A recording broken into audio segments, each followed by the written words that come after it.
भोजपुरिया समाज के प्रणाम आदाब। रउआ देख रहल बानी नारायणी न्यूज़ आ रउआ साथे हम बानी संदीप त्रिपाठी। SC/ST एक्ट के वर्गीकरण के सवाल पर 21 अगस्त बुधवार के भारत बंद के आह्वान कइल गइल बा।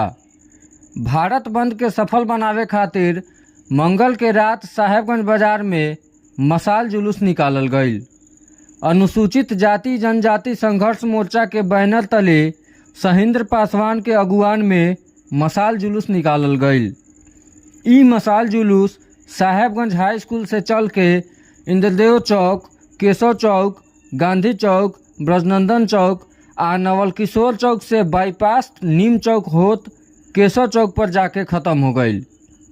एह दौरान प्रखंडवासी से भारत बंद के सफल बनावे में सहयोग के अपील कइल गइल। मशाल जुलूस में हरिनारायण पासवान, रंजीत पासवान, सरोज पासवान, बुंदेल पासवान, दिलीप पासवान, शंभू पासवान, इंजीनियर जितेंद्र पासवान, राजेश राम, मंटू राम शामिल भइलन।